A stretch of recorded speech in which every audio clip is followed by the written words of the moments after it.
మనం ఇప్పుడు irregular periods గురించి తెలుసుకుందాము. నేను doctor Sridevi, Kavya hospitals. Normal cycle duration 21 days to 35 days. అంటే on an average every 28 daysకి 1 cycle of bleeding అనేది నార్మల్. బ్లీడింగ్ కూడా 1 week వరకు అవ్వచ్చు. ఇది నార్మల్ సైకిల్ డ్యూరేషన్. ఇలా కాకుండా 21 days కన్నా ముందు పీరియడ్ వచ్చినా ఆర్ 35 days తర్వాత పీరియడ్స్ ఉన్నా, పీరియడ్కి మధ్యలో బ్లీడింగ్ అవుతున్నా, కొంచెం బ్లీడింగ్ అవుతున్నా or unpredictable cycle of bleeding అవుతున్నా, వీటిని మనం ఇర్రెగ్యులర్ పీరియడ్స్ అని అంటాం. వీటికి నార్మల్గా కాజెస్ ఏమి ఉండొచ్చు అని అంటే hormone imbalance, progesterone and hormones up and down అవ్వడం వల్ల, thyroid, hypothyroid or hyperthyroidism, any pituitary tumours వల్ల కూడా హార్మోన్ ఇంబ్యాలెన్స్ అయ్యి పీరియడ్స్ ఎఫెక్ట్ చేసే ఛాన్స్ ఉంటుంది.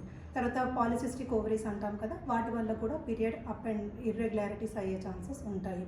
ఇంకా stress, physical and even mental stress కూడా హార్మోన్స్ మీద ఎఫెక్ట్ అవుతుంది. అండ్ వెయిట్ లాస్ అయినా, వెయిట్ గెయిన్ సిగ్నిఫికెంట్గా ఉన్నా కూడా హార్ట్స్ మీద ఎఫెక్ట్ అయ్యే ఛాన్స్ ఉంటుంది.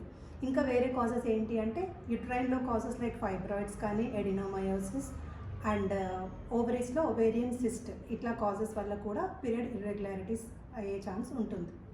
ఇప్పుడు ట్రీట్మెంట్ గురించి డిస్కస్ చేసుకుందాము.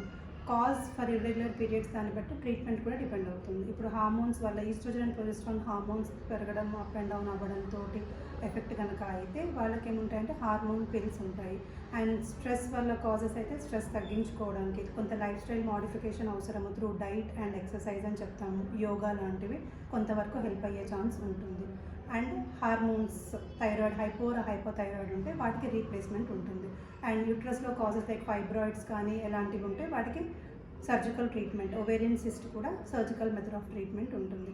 ఇప్పుడు ఇలా ఇర్రెగ్యులర్ పీరియడ్స్ ఉన్నవాళ్ళు లైక్ డాక్టర్ని ఎప్పుడు అప్రోచ్ అవ్వాలి అని అంటే అన్ప్రిడిక్టబుల్గా, అంటే పీరియడ్ ఎప్పుడు వస్తుందో తెలియకుండా ఇర్రెగ్యులర్గా పీరియడ్స్ అవుతూ ఉన్నా కూడా, ఆర్ 21 days కన్నా ముందు వస్తున్నా, 35 daysకి లేట్గా అవుతున్నా, ఎక్కువ బ్లీడింగ్ అవుతున్నా, సివియర్గా కడుపు నొప్పి ఉన్నా కూడా హాస్పిటల్ని అప్రోచ్ అయ్యి తగిన ట్రీట్మెంట్ తీసుకోవడం బెటర్.